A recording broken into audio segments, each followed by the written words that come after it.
This is McLaren P1, it's a pretty fast car. This is simple, he does very fast flick shots. Do you know what's also fast? XD, CSGO Fast. Click the link in the description of this video, go to your account on CSGO Fast, copy the last part of your referral link and paste it in the comment section. Random free people will be awarded with $20 on the website, which you can instantly withdraw with skins or real money. CSGO Fast. Faster than... yes. Hello, my name is HaiX and I'm a professional virgin. In desperate attempts to find a team, I didn't want to waste my time, and even though I don't have a team right now, I still want to grow and improve as a player. That's why I decided to kind of collect all my previous experience from recent teams and share it with you. Everything that I learned from my garbage team attempts, that's what this video is about. I would appreciate if you leave a like. Let's try to get this video to 10,000 likes and let's begin. First thing that I learned about playing in teams is positions and roles. Playing roles is something that you won't meet often in matchmaking or even high elo faced pugs because people there barely use their brain. But when you're playing against a team with good chemistry, every single player in your team has his own job to do, and the better you learn how to do your job, the more success you will have. Whatever the role is, if you're a support, learn and even invent yourself the best flashes for your mates. Learn as many useful smokes as you can so you can have an insane amount of opportunities in every round. You can't even imagine how different a team's playstyle can change when 2 or 3 players know not only regular nades but one-way smokes, pop flashes and fake smokes from other part of the map. If your role is lurk, watch POV demos of best lurks in the world. Learn when to flank, when to rotate, why and how to move around the map, what nades to use, how to fake and many other things. All the stuff comes not only from watching demos but from your personal experience as well. If you're a main sniper, learn to use your ability to kill people with only one shot. Learn when to play aggressive or passive, learn how to position yourself correctly, learn to use first spawns and move around the map. My point is that if you want to play in a team, think about your role and start learning it. I believe in you.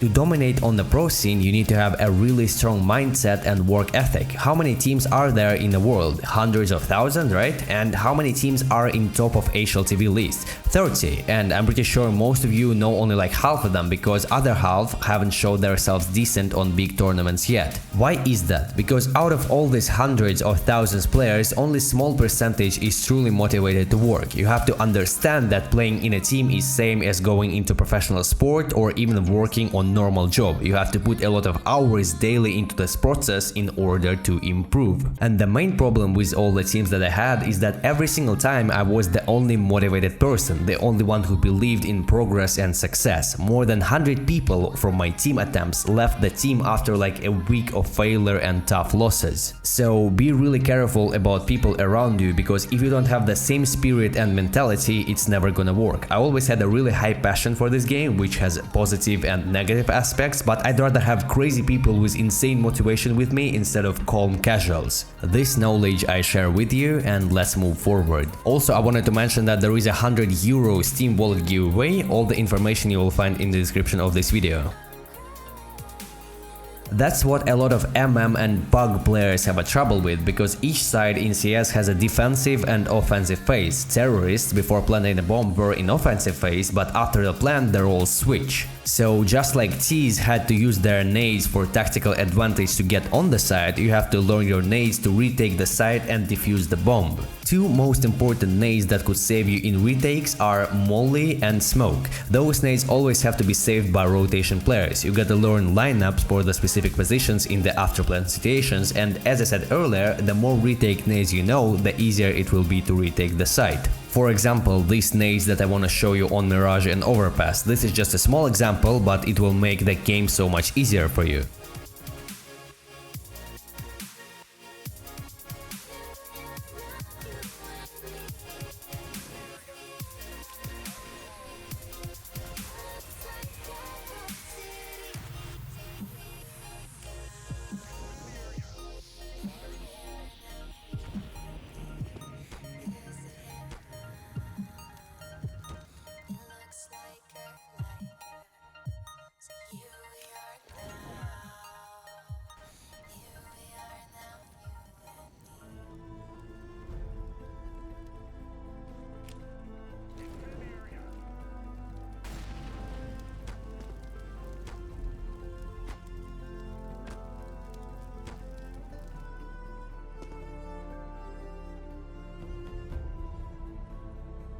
CS is all about communication. The better you learn to communicate and give info about the situation on the map, the easier it will be for you to play. I'd say that 60 or even more % of team chemistry comes from the ability to properly communicate and give calls. If your teammates tell you that you have a weak communication, this is the problem that has to be fixed as fast as possible. Ask them, what is the problem? Is that too much unnecessary stuff that you tell, or are you way too quiet? Is that the callouts of the positions that you don't know?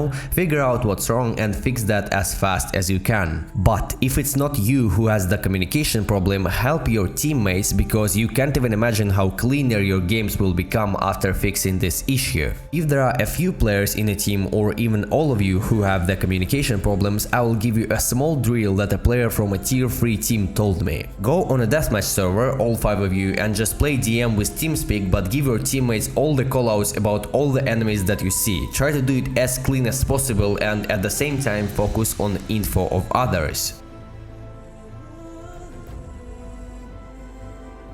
The ability to understand which plays to make is what makes players like Simple, Nico and Zaiwu so strong. What I mean by that is their team collects the information and they instantly adapt. They know when they can push and flank. They know which positions they can take when the enemies will execute the site. They know what grenades to use in this exact situation to counter the execution or retake the site.